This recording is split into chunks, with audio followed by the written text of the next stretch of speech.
நேயர்கள் அனைவருக்கும் இனிய மாலை வணக்கம். இன்றைய விவாதனம் நிகழ்ச்சிக்கு அனைவரையும் அன்போடு வரவேற்கிறோம். இன்றைக்கு நாம் எடுத்திருக்கக்கூடிய தலைப்பு தேசிய கல்விக் கொள்கையை ஏற்றாக வேண்டும். தமிழக அரசு மீண்டும் சீண்டும் ஆளுநர் ரவி. அமைதி காக்க ஆளுநர் மீண்டும் சீறுவது ஏன்? வேடிக்கை பார்க்கும் மத்திய அரசால் நெருக்கடி என்கின்ற தலைப்பில் நாம் பயணிக்க இருக்கின்றோம். அதையும் தாண்டி இன்றைக்கு தமிழக அரசு பள்ளிகளின் நிலை மிகவும் தரம் குறைவாக இருக்கிறது என்கின்ற அடிப்படையில் கருத்துக்களையும் முன்வைத்திருக்கிறார். அரசு பள்ளிகளில் 75% மாணவர்கள் இரட்டை இலக்க எண்கள் தெரியாமல் இருக்கிறாங்க. அதே போல் 40%க்கும் மேற்பட்ட மாணவர்கள் தமிழ்நாடு அரசு பள்ளிகளுடைய அந்த பாடத்தையே தெரியாமல் இருக்கிறாங்க என்கின்ற அடிப்படையில் சொல்லியிருக்கிறாரு. அதையும் தாண்டி கட்டாய தேர்ச்சி என்கின்ற அடிப்படையில் மாணவர்கள் தேர்ச்சி செய்யப்படுவதால் போட்டித் தேர்வுகளில் அவர்களுக்கு மிகவும் சிரமமாக இருக்கிறது. அது மாநில பாடத்திட்டத்தில் இருக்கிறனால தேசிய கல்விக் கொள்கையை கொண்டு வந்தால் நிச்சயம் அது மாணவர்களுக்கு மிகப்பெரிய ஒரு அஸ்திவாரமாக அது அமையும். ஏன்னா போட்டித் தேர்வு வரும்போது நிறைய அறிவியல் ஆய்வாளர்கள், அடுத்து கண்டுபிடிப்பாளர்கள், அடுத்து நல்ல நல்ல மருத்துவர்கள், அப்புறம் ஏஐ சொல்லக்கூடிய ஆர்டிஃபிஷியல் இன்டெலிஜென்ஸ், இது போன்ற பல்வேறு விஷயங்கள்லாம் தமிழக மாணவர்களுக்கு ஒரு முன்னுரிமை தரப்படும், முன்னுரிமை வழங்கப்படும் என்கின்ற அடிப்படையில் இந்த தேசிய கல்விகளில் அந்த PM ஸ்ரீ திட்டத்தில் நீங்கள் நிச்சயம் இணைய வேண்டும் என்கின்ற அடிப்படையில் தன்னுடைய கருத்துக்களை முன்வைந்திருக்கிறார். ஆனால் தமிழ்நாட்டில் பார்க்கும் பொழுது தமிழக அரசு பள்ளிகள் என்ற கணக்கு வரும் பொழுது கிட்டத்தட்ட 58,801 அரசு பள்ளிகள் இருக்கிறது. இதில் நம்ம குறிப்பிட்டு பார்க்கணும் அப்படின்னா 6 லட்சத்திற்கும் மேற்பட்ட மாணவர்கள் இருக்கிறாங்க. அதையும் தாண்டி நீட் தேர்வில் தமிழகத்தில் மிகப்பெரிய ஒரு போராட்டத்துக்கு மத்தியில் அரசு பள்ளியில் படிக்கக்கூடிய மாணவர்களுக்கு 7.5% இடஒதுக்கீட்டில் மாணவர் சேர்க்கை, பொறியியல் சேர்க்கை நடந்து கொண்டிருக்கிறது. இதற்கும் ஒருபடி நம்ம மேலே போய் பார்க்கணும் அப்படின்னா இன்றைக்கு தமிழக அரசு பாடத்திட்டத்தில் பயின்று வெற்றி பெற்றவர்களுடைய பெயர்களில் விருது ஒவ்வொரு ஆண்டும் தமிழக அரசு விருதுகளை வழங்கி கௌரவப்படுத்தி கொண்டிருக்கிறது. அது சிவன் விருதாக இருக்கட்டும், அது மட்டுமில்லை மங்கள்யான் 3 ப்ராஜெக்டில் வேலை பார்த்த முத்து அவங்களாக இருக்கட்டும், அவங்க பெயரில் ஏகப்பட்ட சாதித்தவர்களுடைய விருதுகள் இருக்கிறது. இந்நிலையில் சபாநாயகர் திரு அப்பாவு அவர்கள் கேள்வி வைத்திருக்கிறார். ஏன் இது போன்ற ஆளுநர் பேசுகிறாரு? மத்திய அரசினுடைய நேரடி நெருக்கடி எங்களுக்கு தராரு. அது மட்டும் இல்லாமல் இவர் மாநில அரசு பள்ளிகளில் படித்தவங்க நிறைய பேர் இருக்கிறாங்க, அவங்களெலாம் மறந்துட்டாரா, எதனால் பேசுகிறார் என்கின்ற அடிப்படையில் சொல்லியிருக்கிறார். அதையும் தாண்டி விளையாட்டுத்துறை அமைச்சர் மரியாதைக்குரிய திரு உதயநிதி ஸ்டாலின் அவர்கள் ஒரு கேள்வி வைத்திருக்கிறார். என்ன கேள்வி அப்படின்னா, அரசு பள்ளிகளினுடைய தரத்தை நீங்கள் நேரடியாக பார்த்துருக்கீங்களா? இருக்கக்கூடிய மாணவர்கள் நீங்கள் எவ்வளோ பெரிய அளவுக்கு தங்களுடைய சாதனைகளை செய்கிறார்கள் என்கின்ற அடிப்படையில் சொல்லியிருக்கிறார். இப்படியெல்லாம் இருக்கும் பொழுது மீண்டும் ஆளுநர் வெஸ் திமுக இது மோதலாக பார்க்கப்படுகிறதா அல்லது ஆளுநர் வெஸ் தமிழக அரசு மோதலாக பார்க்கப்படுகிறதா என்ற கோணத்தில் இன்றைக்கு நம்முடைய விவாதனம் நிகழ்ச்சி பயணிக்க இருக்கிறது. நம்முடைய அழைப்பாளர்களை அறிமுகம் செய்து வைக்கலாம். இணைய மொழியாக தன்னை இணைத்துக் கொள்கிறார் திராவிட முன்னேற்ற கழகத்தினுடைய தலைமை கழக வழக்கறிஞர் மரியாதைக்குரிய திரு சூர்யா வெற்றிக்கண்ணன் அவர்கள். வணக்கம் சார். அடுத்தபடியாக இணையமொழியாகவே இணைகிறார் தூத்துக்குடியிலிருந்து பிஜேபியின் திரு தூத்துக்குடி செல்வம் அவர்கள். வணக்கம் சார். வணக்கம். அடுத்தபடியாக அரங்கினில் கல்வியாளர் திரு அரவிந்த கிருஷ்ணா அவர்கள் இணைகிறார். வணக்கம் சார். வணக்கம் சார். அடுத்தபடியாக அரங்கினில் நம்மோடு தமிழ்நாடு மாணவர்கள் பெற்றோர்கள் சங்கம், அதாவது அரசு பள்ளி, தனியார் பள்ளி என்ற அனைத்து பள்ளிகளும் இருக்கக்கூடிய தமிழ்நாடு மாணவர்கள் பெற்றோர்கள் சங்கத்தின் சார்பாக திரு ஜாகிர் ஹுசேன் அவர்கள். வணக்கம் சார்.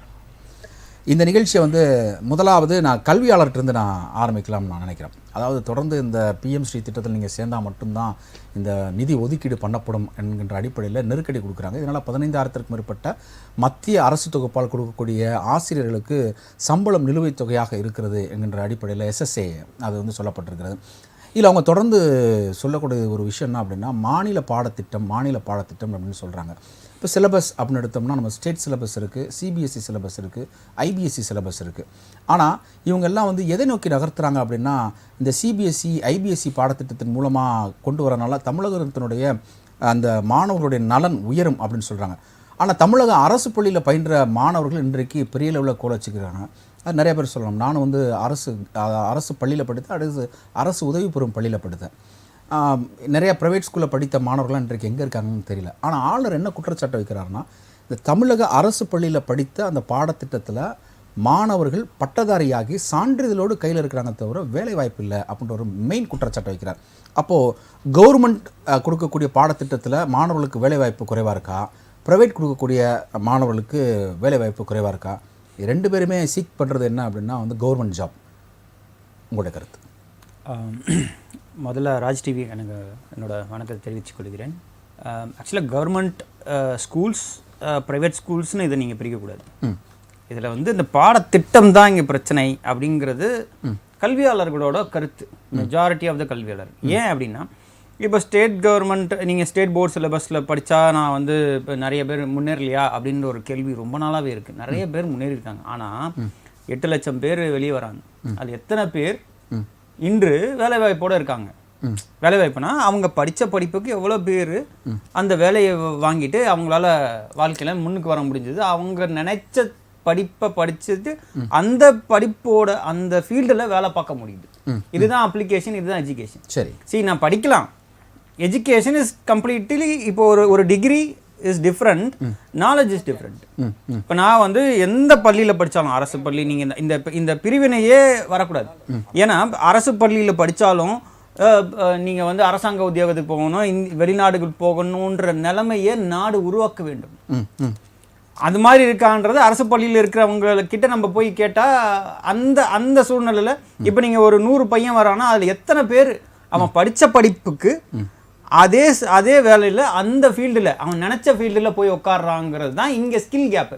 இதைத்தான் வந்து ஆளுநர் அந்த ஏற்கனவே ஒரு சர்ச்சையிலையும் அவர் தான் சொன்னார், ஸ்கில்லில் வந்து தான் பிரச்சனை இருக்குது. ஏன்னா நீங்கள் எல்லாருமே படிக்கிறீங்க, எல்லாருமே பாஸ் ஆகிடுறீங்க, யாரும் ஃபெயில் ஆகிறது கிடையாது. இப்போலாம் 94-95% பாஸ் பர்சன்டேஜ் இருக்கு.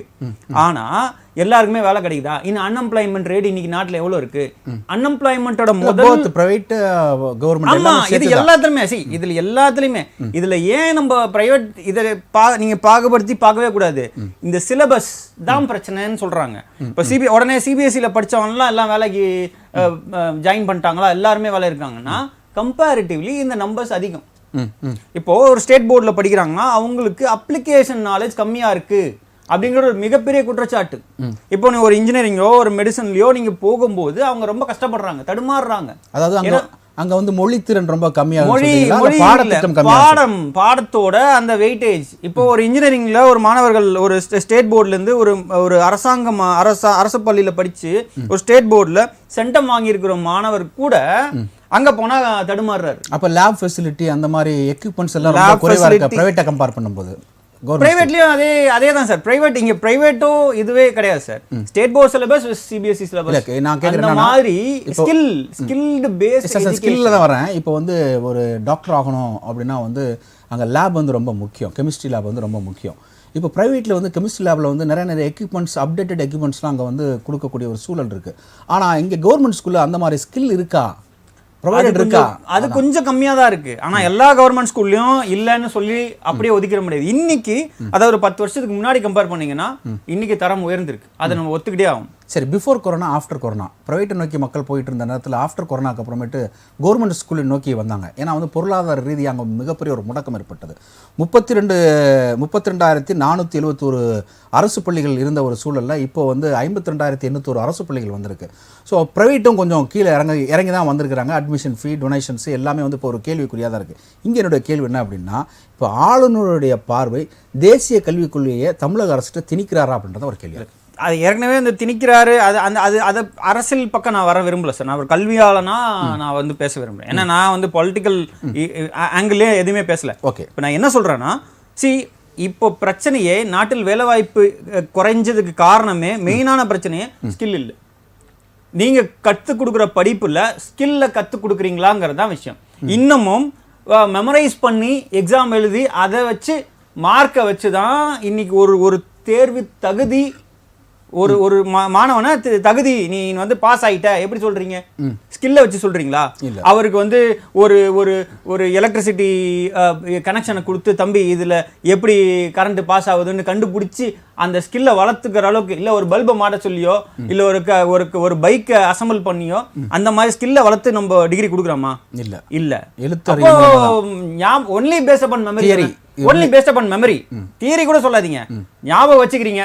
யாருக்கு அதிக ஞாபக சக்தி இருக்கோ அவன் ஜெயிச்சிட்டான்னு நீங்க சொல்றீங்க. அது கரெக்டா? உங்களுடைய பாயிண்ட் ஆஃப் வியூ என்ன அப்படின்னா, நீ வேலை தேடுவதை விட வேலை கொடுப்பவனா மாறு நீங்க சொல்றீங்க. அதுதான் அப்படி சொல்லல. நீங்க ஸ்கில் உன்னோட தகுதியை வளர்த்துக்கொள், மெமரியை மட்டும் வளர்க்குற படிப்பை நம்ம வந்து குறை சொல்றாங்க. இப்போ நீங்க இந்த படிப்புல ஸ்கில் கம்மியா இருக்கு அப்படின்னு ஆளுநர் சொல்றாரு, நான் எடுத்துக்கிறேன். அப்போ தமிழக பாடத்திட்டம் only for memory, no skill. ஆமா, obviously. Okay okay, simple. Okay, இதுதான் இது தமிழகம் இல்ல, ஆல் ஓவர் இந்தியா. நிறைய ஆல் ஓவர் இந்தியாலே இதுதான் நிலைமை. ஆல் ஓவர் இந்தியாலுமே இது ஒரு பிரச்சனை இருக்கு. இதை கம்பேர் பண்ணும்போது சிபிஎஸ்இ பாடத்திட்டங்கள் கொஞ்சம் அவங்கள யோசிக்க வைக்குது, ஓகே, திங்க் பண்ண வைக்குது. இந்த ஸ்டேட் போர்ட் சிலபஸ் அவங்கள மெமரி மட்டும் தான். அப்போ சிபிஎஸ்இ ஐபிசிலாம் வந்து மெமரி பிளஸ் ஸ்கில்லையும் சேர்த்து சொல்லி கொடுக்குறாங்க. அவ்வளோ சொல்ல, கொஞ்சம் பெட்டர் ஒரு 10% யோசிக்க வைக்குது. அதாவது இது வர்ஸ்ட், இது ஓரளவுக்கு பெட்டர், அவ்வளவுதான் டிஃபரன்ஸ். தவிர இன்னும் இந்தியா இந்த இதுல ஸ்கில்ல பின்தங்கி தான் சார். இப்போ இந்த பேஸ் எஜுகேஷன்ல இந்தியா பின்தங்கி தான். எனக்கு இன்னும் ஒரு விஷயம் மட்டும் கிளாரிஃபிகேஷன் பண்ணுங்க. இப்போ தமிழ்நாடு அரசுல வந்து திராவிட முன்னேற்ற கழகம் வந்த பிறகு இந்த காலை சிற்றுண்டி உணவு திட்டம் அப்படின்ற ஒரு உணவு திட்டம் வந்து கொண்டு வந்தாங்க. அது வந்து பள்ளி மாணவர்களுடைய அதிக அளவு வந்து ஒரு ஊக்கப்படுத்திச்சு, அடுத்து பெற்றோர்களில் கவரப்பட்டுச்சு. இப்போ மாணவருடைய எண்ணிக்கை வந்து சேருவது அங்கே அதிகமாக இருக்குது. ஏன்னா வந்து முதலாக கல்வி கண் திறந்த ஐயா காமராஜர் அவர்கள் மதிய உணவு திட்டத்தின் மூலமாக தான் ஸ்டூடெண்ட்ஸை உள்ளே கொண்டு வரார். அந்த உணவு திட்டத்தின் மூலமாக தான் உள்ளே கொண்டு வரார். ஸோ அது தொடர்ந்து நீட்சியாகி இன்றைக்கு வந்து ஒவ்வொரு அரசாங்கத்திலையும் வேறு டிஃப்ரெண்ட்டில் கான்செப்டில் கொண்டு வந்தாங்க. இப்போ வந்து காலை உணவு திட்டம், மதிய உணவு திட்டம் சேர்ந்து தான் இருக்குது. இப்போ அதிகமாக இங்கே அட்மிஷன் வர்றதுனால எங்கே தமிழகத்தில் இருக்க அத்தனை பெற்றோர்களும் தமிழக அரசு பள்ளிகளுக்கு மாறிடுவாங்களோ என்ற ஒரு ஐயத்தினால ஒரு பிஜேபி இதில் அரசியல் பண்ணதான் ஒரு கல்வியாளரோட பார்வை. இல்லை, இது எந்த கட்சியுமே இப்போ அவங்க பவரில் வந்து சென்ட்ரலில் தானே இருக்காங்க, ஸ்டேட்டில் இல்லையே. இப்போ ஸ்டேட்டோட கண்ட்ரோல் ஸ்டேட்டில் தானே இருக்குது. இப்போ நீங்கள் தானே இப்போ ஸ்கூலுக்கெல்லாம் எல்லாத்துக்குமே அப்ரூவல்லாம் நீங்கள் தானே கொடுக்குங்க, தமிழ்நாடு கவர்மெண்ட் தானே கொடுக்குது. ஸோ இதில் வந்து பிஜேபி பாலிடிக்ஸ் பண்ண மாதிரி நான் பார்க்கல. ஆனால் கல்வி கன்கரண்ட் லிஸ்ட் பொதுப்பட்டியலில் இருக்கு. இல்லை, அது வந்து பல வருஷமா இந்த பிரச்சனை ஓடிட்டு இருக்கு. அதுக்கும் இதுக்கும் சம்மந்தம் இல்லை. இப்போ இந்த வளர்ச்சி இருக்கு நீங்க சொல்றீங்களா, இந்த காலையில உணவு திட்டம் போடுறாங்க, வளர்ச்சி, அதெல்லாம் வந்து பாத்தீங்கன்னா கவர்மெண்ட் ஹஸ் பீன் டூயிங் நிறைய நல்லது. தமிழ்நாடு கவர்மெண்ட் எஸ்பெஷலி இன்னைக்கு இல்லை சார், 50 வருஷமா செஞ்சுட்டு இருக்காங்க. அந்த ஷிஃப்ட் வந்து எஜுகேஷன் காமராஜர்லேருந்து எம்ஜிஆர்லேருந்து ஐயா கருணாநிதியிலேருந்து அதுக்கப்புறம் இப்போ முதல்வர் ஸ்டாலின் வரைக்கும் ஜெயலலிதா அம்மா எல்லாரும் ஒரு ஷிஃப்ட் பண்ணியிருக்காங்கன்னா அது எஜுகேஷன் தான் மிகப்பெரிய ரிஃபார்ம் பண்ணியிருக்காங்க. அது இந்தியாவிலேயே தமிழ்நாட்டில்ன்றது பெருமைக்கு ஒரு விஷயம். ஓகே, ஆனா இது இல்லைன்னா இன்னும் நம்ம பின்னாடி தான் இருந்திருப்போம். But we are educated but we are not skilled. இந்த பாயிண்ட்டை மட்டும் தான் நான் சொல்ல வரேன். ஓகே, நன்றி. இணையமொழியாக இருக்கக்கூடிய திராவிட முன்னேற்ற கழகத்தை சார்ந்த தலைமை கழக வழக்கறிஞர் திரு சூர்யா வச்சுக்கொண்டான். நம்ம நிகழ்ச்சியில் முதல்ல கல்வியாளர் பேசுனதை பார்த்துருப்பீங்க. ஆளுநர் என்ன பார்வையில் இந்த கருத்தை முன்வைக்கிறாருன்னா, உங்களுடைய தமிழக பாடத்திட்டத்தில் தமிழக அரசு பள்ளிகளில் மெமரி இருக்கே தவிர ஸ்கில் இல்லை, ஒரு ஸ்கில்லை கற்றுக் கொடுக்கல என்கின்ற ஒரு பாயிண்ட் ஆஃப் வியூவில் அவர் பேசியிருக்கிறாரு. அதனால் இது வந்து சிபிஎஸ்சியில் வந்து கொஞ்சம் தான் இருக்குது, பரவாயில்ல அப்படின்ற ஒரு விஷயத்தை சொல்கிறாரு. அப்போது மாநில பாடத்திட்டத்தை கைவிட்டுட்டு மத்திய அரசு கொடுக்கக்கூடிய நியூ எஜுகேஷன் பாலிசிக்கு ஒரு ஷிஃப்ட் ஆனால் என்ன அப்படின்ற ஒரு கேள்வி தான் ஆளுநர் முன்வைக்கிறார். உங்களுடைய கருத்து? ஆடியபிள் சார், நல்லா கிளியராக கேட்குது. எனக்கு முன்னால பேசின சகோதரர் அரவிந்த் கிருஷ்ணன் சார் பேசுறாரு, கேட்டேன். நான் ரொம்ப தெளிவா எல்லாத்தையும் சொல்லிக்கிட்டே வந்துடும் போது எல்லாம் விட்டுருங்க, நான் அரசியல்லாம் கலந்து பேச மாட்டேன், நான் காமனா பேசிடுறேன், படிச்சவனுக்கு முதல்ல வேலை கொடுக்கறதுக்கு அரசாங்கத்துல முதல்ல வேலை இருக்கான்னு கேட்டாரு. அப்புறம் வேலை கொடுக்கலாம், அவனுக்கு படிச்சதுக்கு உண்டான படிப்பு இருக்கான தகுதி இருக்கான்னு கேட்டாரு. படிப்பதாக தகுதின்னு சொன்னோம்.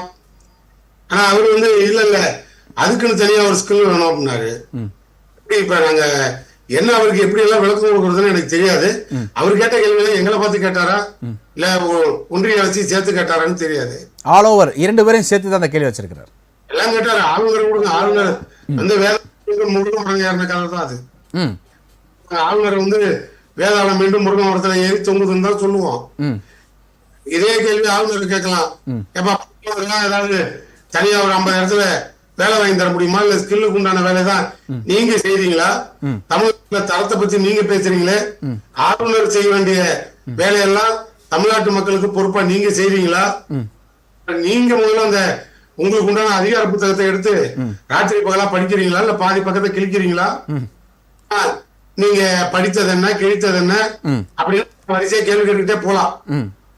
அதெல்லாம் ஆளுநருக்கு உண்டான தகுதி என்னங்கிறத சுப்ரீம் கோர்ட் பார்த்து கேட்டு கூப்பிட்டு 2 அரை அரைஞ்சு திரும்பி போய் உட்கார்ந்து வேலை பார்த்தா பாரு, இல்லைன்னா லீவ் லெட்டர் கொடுத்துட்டு வீட்டுக்கு போயிடுன்னு சொல்லிடுச்சு. ஆளுநர் பேசுறது அவரோட பார்வைங்கிறது ஒரே பார்வை, அவர் பார்வை, எங்களை அவர் பார்க்கறது திராவிட பார்வை. ஒரு ஆரியர், நாங்க சூத்திரர், இப்படிதான் அவர் பார்ப்பாரு. அதனால சூத்திரர் போரு இன்னும் முற்றுப்புள்ளி எல்லாம் வராது. பேசின அரவிந்த் கிருஷ்ணன் அவர் வந்து அந்த தோல்மையில பேசினார், பரவாயில்ல, அது அப்புறம் வச்சிருவோம். நாங்க என்ன திரும்பி கேட்கிறோம்னா, இப்ப என்ன, நாங்க ஆளுநர் எங்களோட தரத்தை செக் பண்ணணும். அமைச்சர் மகேஷ் பொய்யாமொழி தெளிவா சொல்றாரு, சவால் விடுறாரு, வாங்க நானே உங்களை கூட்டிட்டு போறேன், தமிழ் எங்க பள்ளிக்கூடத்துல தமிழ் மாணவர்களோட தரத்தை நீங்க செக் பண்ணுங்க, கூட தமிழ் அவங்ககிட்ட வந்து கத்துட்டு போங்க, உங்களுக்கு காவி சட்டை போடலாம்னு அங்க வேணா வந்து கிளாஸ் எடுங்க, எல்லாம் தான் நாங்க ஓப்பனாக சொல்றோம். நாங்க கேட்கறது என்ன, நீங்க சொல்றது என்ன, ஆளுநர் இங்க திணிக்க வந்தது என்ன, ஆளுநர் இங்க சொல்ல வந்தது என்ன, இவ்வளவுதான் பிரச்சனை. சரி, அங்க கேட்கறது வளர்ச்சிக்கு உண்டான ஒன்றிய அரசு கொடுக்க வேண்டிய நிதி என்னாச்சு, கொடுக்காததுக்கு ஒரு கேள்வியை நாங்க கேட்டா ஆளுநர் புது பிரச்சனையை இப்ப கிளப்பி விட்டு, நீங்க PM ஸ்கீம்ல நீங்க சேர்றன்னு முதல்ல சொன்னீங்க, அப்புறம் ஏன் சேரலன்னு ஒரு கேள்வியை கேட்டார். நாங்க சொன்னோம், மும்மொழி கொள்கையில இருந்து எங்களுக்கு விலக்கு கொடுங்க, நாங்க புதிய கல்விக் கொள்கையை ஏத்துக்க மாட்டோம், CS தலைமையில ஒரு ஆய்வே போட்டோம், உங்களுக்கு அது உடன்பாடு இல்ல, நீ ஏன் ஒவ்வொரு ஸ்கீமை கொண்டு வந்து எங்கிட்ட திணிக்கிறீங்க, ஏற்கனவே NCERT கலந்து பேசிதானே நாங்க சமச்சீர் கல்விங்கிற ஸ்கீம் எல்லாம் உள்ள கொண்டு வந்தோம். இப்ப அதுக்கே தரம் இல்லைன்னு சொன்னீங்கன்னா அப்ப NCERT அப்ரூவலோட வந்தது, அப்ப அந்த NCERTக்கு தரம் இல்லைன்னு நீங்க சொல்றீங்களா? சொல்லி சொல்லி அவருக்கு அதெல்லாம் தெரியாது, கேட்டாலும் புரியாது. ஏயா பண்டு கொடுக்கலன்னு கேட்டா வீட்டுல இருக்க ராம சீனிவாசன் தமிழருக்கு புரியுற மாதிரி சொன்னார், நீ PMST ஸ்கீம்ல சேரு, புதிய கல்விக் கொள்கையை ஏத்துக்க, நான் பணம் தரேன், என்னால கொடுக்க முடியாது, ஓப்பனாதான் அவரும் பேசுறாரு. நாம என்ன சொல்றோம், இப்ப இவரு கூட கேக்குறாரு, என்ன தகுதி இருக்கா, தர ஸ்கில் இருக்கா அப்படின்னு கேக்குறாரு. பரவாயில்ல, என்ன மாதிரி ஸ்கில்ல தேடி கண்டுபிடிக்கிறது? மத்திய அரசுல கொடுத்தாங்கல, ஒன்றிய அரசுல விஸ்வகர்மான்னு ஒரு ஸ்கீம்ல வர திட்டத்தை, அந்த பாலிசியை இவர் ஒத்துக்குவாரா? அந்த ஏத்துக்கலாமா? கல்வி திட்டத்தை ஏத்துக்குவாரா இந்த கல்வியாளர்? இல்ல அப்படி ஏத்துக்கிட்டோம்னா செருப்பு தைக்கிறவங்க பிள்ளைக்கு மீண்டும் நீங்க செருப்பு தைக்கிறதுக்கு பயிற்சி கொடுப்பீங்க, ஏத்துக்கிட்டு இப்ப நடந்து போகணுமா? எங்க தமிழ்நாட்டுல கல்வி அந்த பட்டியலா இந்த பட்டியலாங்கிறதெல்லாம் அப்புறம் வச்சுக்குவோம். சரி, எங்க அமைச்சர் உதயநிதி இங்க இப்ப கூட இன்னைக்கு பேசும்போது கூட எங்க விளையாட்டுத்துறை அமைச்சர் உதயநிதி பேசும்போது கூட சொன்னாரு, ஆசிரியர்கள் எல்லாம் வைத்துக் கொண்டே பேசினாரு, இதை எந்த அளவுக்கு கொண்டுட்டு போய் நம்ம எங்க கொண்டு நிறுத்துறோம்? இப்ப 15,000 ஆசிரியர்களுக்கு சம்பளம் கொடுக்கறது கூட முடியாத நிலைப்பாடு வந்தாலும் அதை மாநில அரசு அதை சமாளித்துக் கொள்ளும். இங்க தமிழக முதல்வரோட பார்வையே கல்வி, மருத்துவம், அதுக்கு உண்டான பாதுகாப்பு, இதுல நாங்க காம்ப்ரமைஸே ஆக மாட்டோம், இரும்பு கொள்கையில இருந்து விலக மாட்டோம், நாங்க எல்லாத்தையும் எல்லை கடந்து உச்சத்துக்கு வந்துட்டோம், விண்வெளியில உச்சத்துல போய் விண்வெளியை தொட்டவனும் தமிழன் தான், அதுல கல்வியை கொடுத்தவனும் தமிழ் கல்விதான். நீங்க ஏன் சார் இதுல வந்து தேவையில்லாம இப்ப உள்ள வந்து திணிக்கிறீங்க? SSI உண்டான நீ ஃபண்ட கொடுங்கன்னு கேட்டா தரமாட்டேன்னு சொல்றத இன்டைரக்டா PMST ஸ்கீம்ல நீ உள்ளவா வந்து கொடுப்பேன், மும்மொழி கொள்கையை ஏத்துக்க, கேள்வி இதுல மாநிலத்தில் இருக்கவங்களுக்கும் கல்வியை கொடுக்கணும், படிக்கிறதால என்ன தப்பு, நீ ஏன் இதெல்லாம் நீங்க சொல்லிக்கிட்டே போலாம் சார். ஓகே, பேசி பேசி அழுத்து போன ஒண்ணு. ஆளுநர் வந்து கல்வியை மட்டும் சீங்கல, தகுதி, தராதாரம், சாதி, மதம், தமிழ், தமிழ்நாடு, தமிழகமா, தமிழ்நாடு, நீ ஆரியனா, நீ சூத்திரனா, நீ எங்க இருந்து வந்த, நெத்தில பிறந்தியா, காலில் பிறந்தியா, உனக்கு டெலிவரி பார்த்த டாக்டர் யாரு, வெள்ள எங்க விட்டுட்டு போனா, எங்க வந்து இறக்கி வச்சுட்டு போனா, இதெல்லாம் ஆளுநர்கள் சர்ச்சைக்கு உண்டான பேச்சு. ஆளுநர் எனக்கு தெரிஞ்சு ஏறக்குறைய நான் ஏதாவது சொன்னா அப்புறம் சண்டை வந்துடும் சார். சரி, ரைட், ஓகே, நான் உங்களை முதல் சுட்டு கருத்தை நான் அதை எடுத்துக்கிறேன். அவரு வந்து சித்தாந்தம் உள்ளவர். Okay sir, okay sir, okay okay. சமூக சீர்திருத்தத்துக்கு கொண்டு வந்து மாற்றத்துக்கெல்லாம் ஒரே அகைன்ஸ்டா செயல்பட்டு இது திராவிட மாடல் ஆட்சின்னா அவர் ஆரிய மாடல் ஆட்சிக்கு இங்க முக்கியத்துவம் கொடுத்துட்டு வருவார். எங்க அண்ணன் பாருங்க, தூத்துக்குடி செல்வம், அவர் சமூக நீதிக்காக நாடு முழுக்க 30 வருஷம் எங்க அப்பனோட பேசினவர். இன்னைக்கு பாரு அவர் எதை பேச போறாருன்னு தெரியாம நான் உட்கார்ந்துருக்கேன். ஓகே சார், ஓகே, நம்ம பேசலாம். அப்படியே இணைப்பில் இருங்க, நம்ம தொடர்ந்து பேசலாம். திரு தூத்துக்குடி செல்வம், 30 வருடங்களாக திரு வெற்றிகொண்டான் அவர்களுடைய பயணம் அப்படின்னு வந்து அவருடைய புதல்வர் திரு சூர்யா வெற்றிகொண்டான் சொல்லியிருக்க, என்ன பேச போகிறீங்க அப்படின்னு ஒரு ஆவலோட இருக்கேன்னு சொல்கிறாரு. ஆளுநர் இன்றைக்கு PM ஸ்ரீ திட்டத்தில் நீங்கள் சேருவீங்கன்னு சொன்னீங்க, ஆனால் சேரலை அப்படின்னாங்க. ஆனால் இவங்க அதில் சில திருத்தங்கள் கேட்டாங்க. அந்த திருத்தங்களில் உங்களுக்கு என்ன வருத்தம், உங்களுடைய கருத்து? அதாவது ராஜ் நியூஸ் தொலைக்காட்சி நிறுவனத்திற்கு அது நெறியாளர் மதிப்புமிக்க சகோதரர் அருள் கபரியல் அவர்களுக்கு, என்னுடைய சக பங்கேற்பாளர்கள், என்னுடைய மரியாதைக்குரிய அண்ணன் வெற்றிகொண்டான் உள்ளிட்ட சூர்யா வெற்றிகொண்டான் உள்ளிட்ட சக பங்கேற்பாளர்களுக்கு, தொழில்நுட்ப கலைஞர்களுக்கு என்னுடைய வணக்கம். அண்ணன் சொன்னாரு 30 வருஷம் ஐயாவோட போயிருந்தேன்னு சொல்லி. அந்த காலம் வேற. ஏன்னு கேட்டீங்கன்னா, அன்னைக்கு ஒரு திமுகவை சார்ந்த ஒருவர் வேஷ்டியை கட்டிக்கிட்டு ரூபாயே பாக்கெட்ல இல்லைன்னா கூட திமுகவுடைய தொண்டன்னு தெரிஞ்சா போதும் அந்த ஊர்ல உள்ள திமுக காரங்க சாப்பாடு வாங்கி கொடுத்து அவனை பசி ஆத்தி அவன் எந்த ஊருக்கு போகணுமோ அவனுக்கு அந்த ஊருக்கு போறது ரூபா கொடுத்து அனுப்புவாங்க. அது ஒரு காலம். அந்த காலத்தை பசுமையான காலங்கள். அன்னைக்கு இருந்த தலைவர்கள் ஐயா சூர்யா ஐயா வெற்றிகொண்டான்லாம் பாத்தீங்கன்னா ரொம்ப ஒண்ணுமே கிடையாது. ரொம்ப எளிமையா ஒரு சாதாரண வேஷ்டிகை சட்டை போட்டுட்டு வெறுமை அதிகபட்சம் நான் பார்த்த வரைக்கும் வெத்தலை பாக்கு அதிகமா போட்டுக்கிட்டு இருப்பாங்க.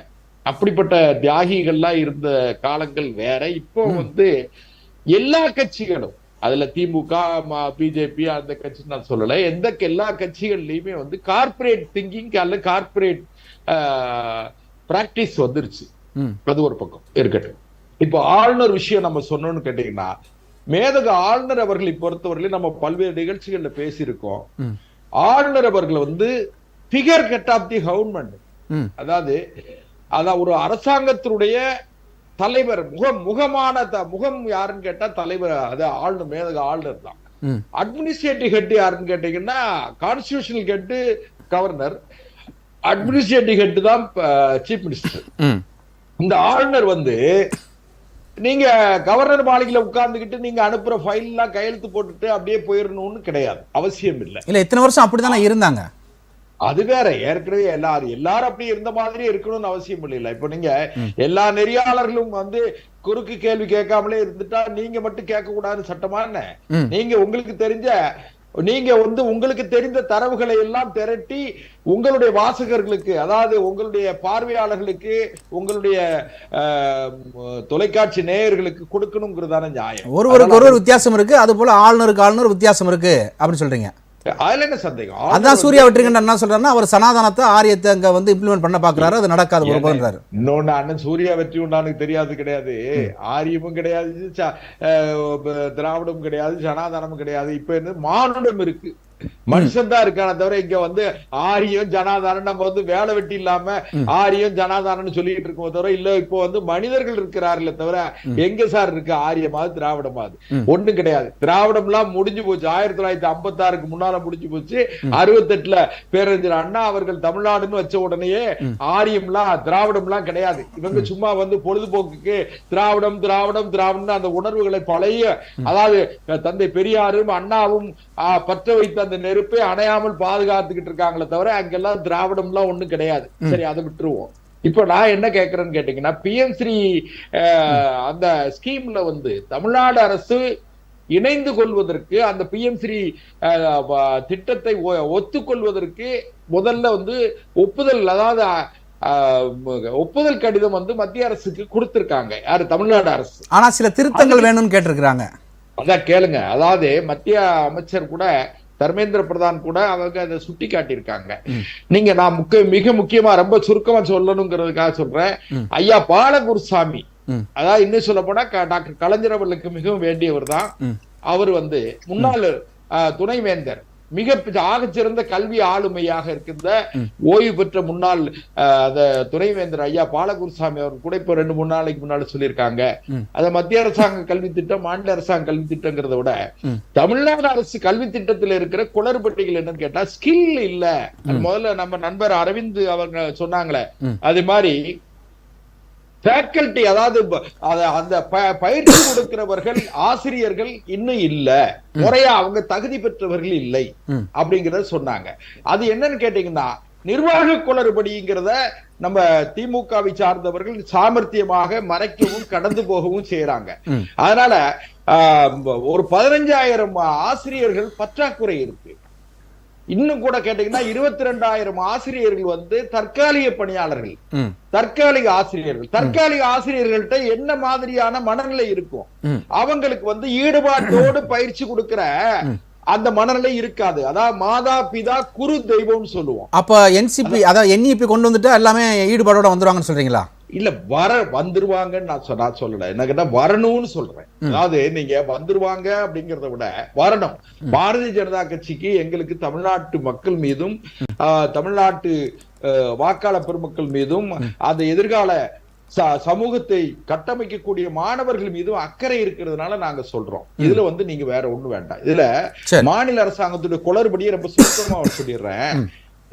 நேற்று அல்லது முந்தா நாள் ஒரு 4 நாளைக்கு முன்னால நம்முடைய சென்னை மாநகராட்சி மரியாதைக்குரிய மேயர், வணக்கத்துக்குரிய மேயர் சகோதரி திருமதி பிரியா அவர்களும் பிரெஞ்சு, நீங்க மும்மொழி கொள்கையெல்லாம் இவங்க எதுக்காங்க வைக்காங்க, ரைட், அது ஒரு பக்கம்.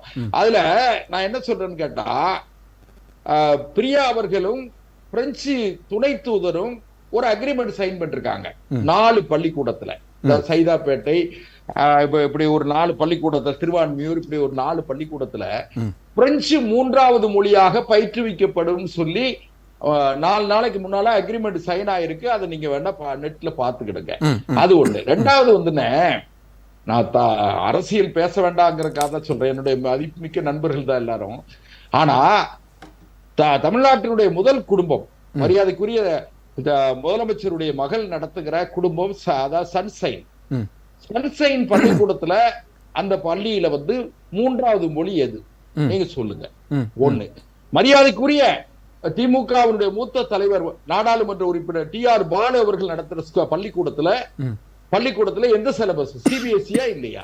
சன்சைன் ஸ்கூல்ல சிபிஎஸ்சியா இல்லையா?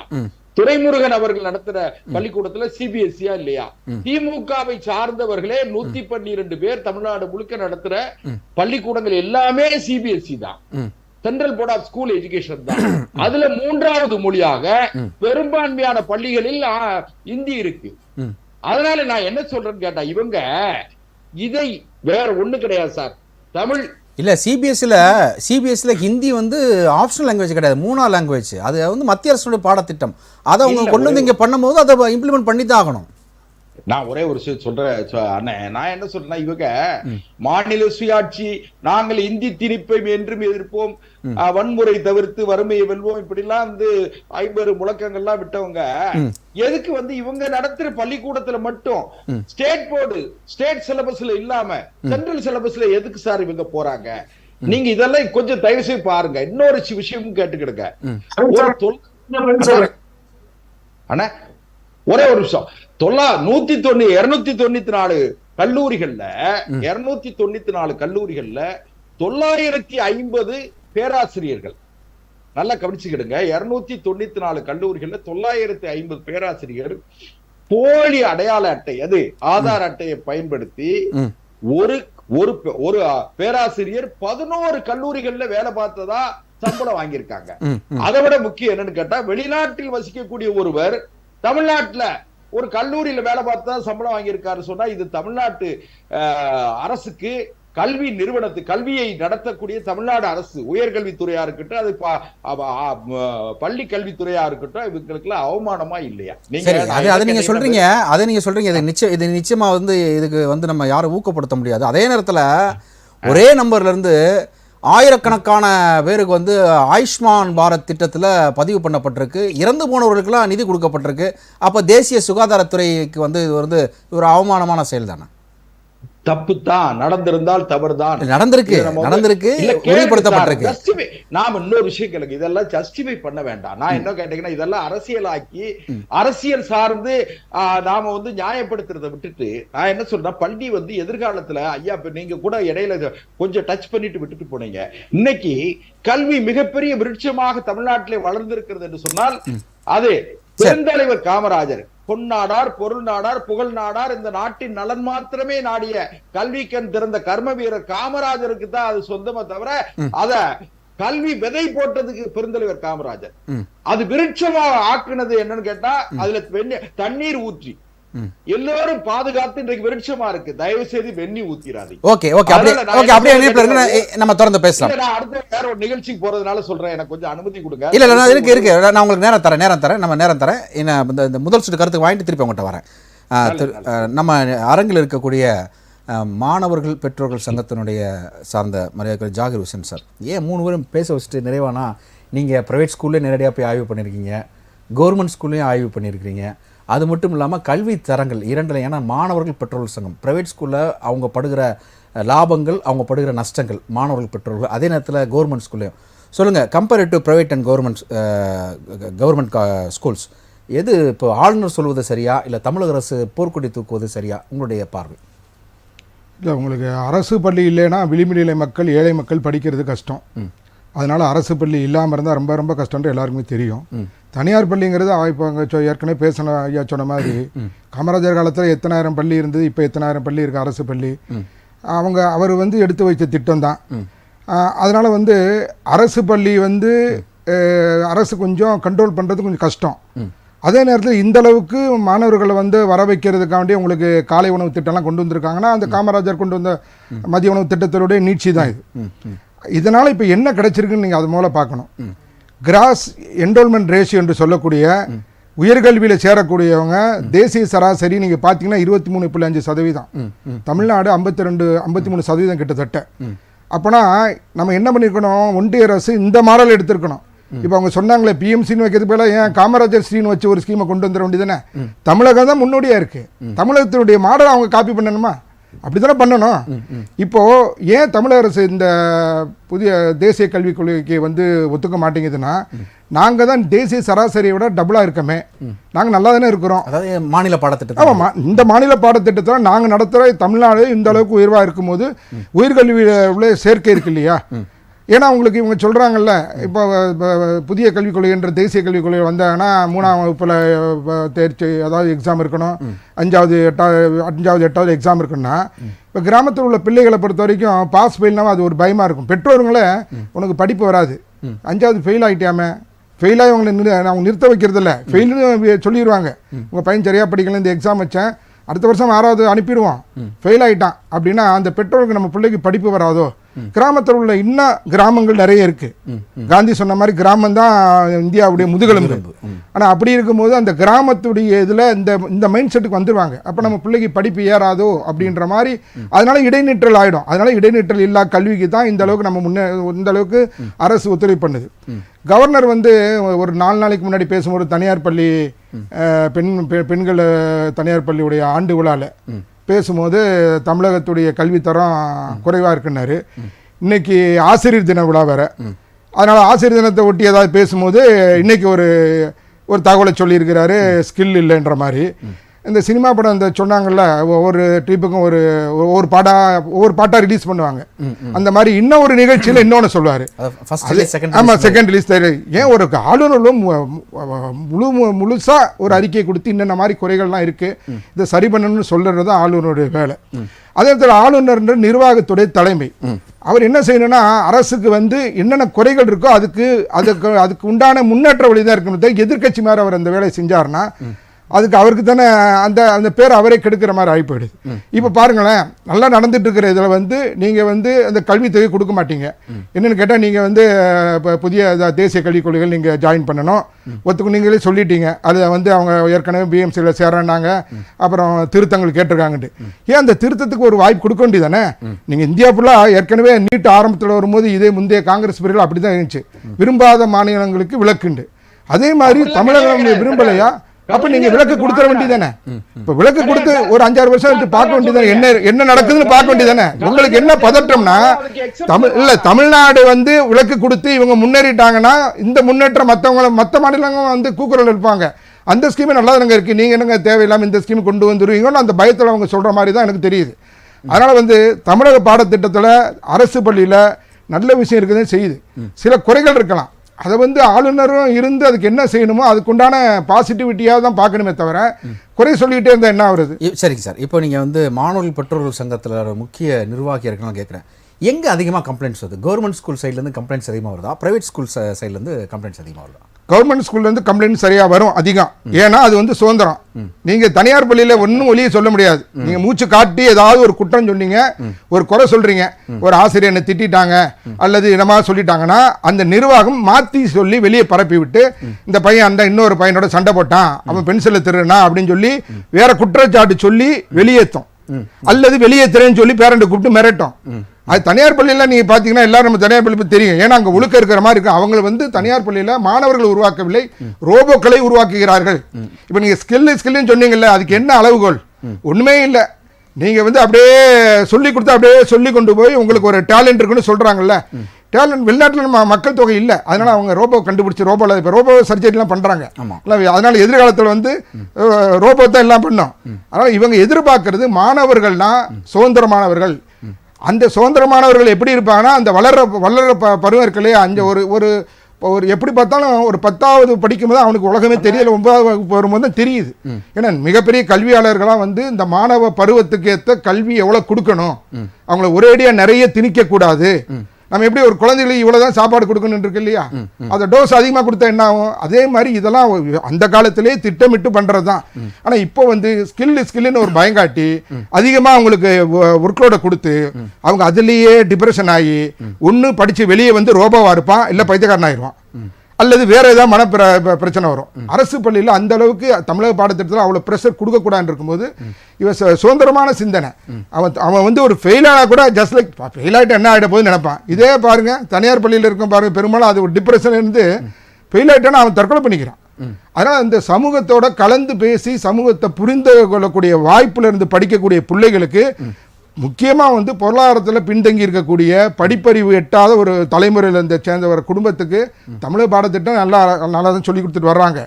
சில குறைகள் இருக்கலாம். ஆனால் இப்போ இந்த கவர்னர் பண்ணுற வேலை என்ன செய்யணும்? அவர் இப்போ பாருங்க, சென்ட்ரல் கவர்மெண்ட்ல நீங்கள் NEP-ல சேரலைன்னா நான் உங்களுக்கு நிதியை கொடுக்க மாட்டேன்றாங்க. இது எப்படி இருக்குது? இது இல்லை இது இந்த உங்களுக்கு குறுக்கிட்டு பண்ணுறாங்க. அதாவது அப்படி சொல்லல, தமிழ்நாட்டுடைய கல்வி தரத்தை உயர்த்துங்கன்னு சொன்னாங்க. இத போய் நீங்க என்னமோ அரசுக்கு ஆதரவா பேசுறதா நினைச்சீங்க. உயர்த்துங்கன்னா எப்படி உயர்த்தணும் ஆளுநர் சொல்லணும் இல்லையா? அவர் என்ன சொல்றாரு? ஒரே வரி அவங்க சொல்லுவாங்களா? இல்ல அதாவது இல்ல விளம்பரத்தை சொல்லுவாங்களா, சர்வரோக நிவாரணி ஒரு தைலத்தை சொல்லுவாங்க. அந்த மாதிரி நீங்க எல்லாத்துக்கும் நிவாரணம் என்னன்னா நீங்க NEP தான் அப்படிங்கிற மாதிரி தானே வருது. கல்விக்கு ஒரு அமைச்சர் இருக்காங்க. நீங்க ஆளுங்கட்சிக்கு ஆதரவா பேசுறதா நினைச்சுக்கிட்டு ஆளுநரை அட்டாக் பண்ணாதான் உங்களுக்கு வந்து ஒரு கிரெடிட் கிடைக்குங்கிறதுக்காக நீங்க எது வேணாலும் பேசுங்க. மேலும் ஆளுநர் அவர்களுக்கு இந்த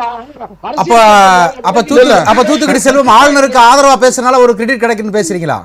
அப்படி இல்லங்க, ஆளுநர் வந்து அவருடைய யதார்த்தத்தை பேசுறீங்க, இவருடைய யதார்த்தத்தை பேசுறாரு. சார், அரசியல் சட்டத்தின்படி ஆளுநர் வந்து இந்த நாட்டினுடைய அரசாங்கத்தினுடைய தலைவர், அரசாங்கத்தை நடத்தக்கூடியவர், அவருக்கு கேட்கிற எல்லா உரிமையும் இருக்கு. ஆளுநர் பொம்மை மாதிரி தலையாட்டிக்கிட்டே போகணுங்கிற அவசியம் இல்லை. ஆளுநர் RN ரவி அவர்கள் மிக சரியாக நடக்கிறார். சரி, இருங்க, உங்களுக்கு குறுக்கிட்டு திரு சூர்யா வெற்றிகொண்டான் பண்றாரு. சூர்யா வெற்றிகொண்டான் வந்துட்டாங்க. ஒரு 2 நிமிடம் வந்துட்டாங்க. ப்ளீஸ். ஓகே, சூர்யா வெற்றிகொண்டான் உங்களுடைய கருத்து.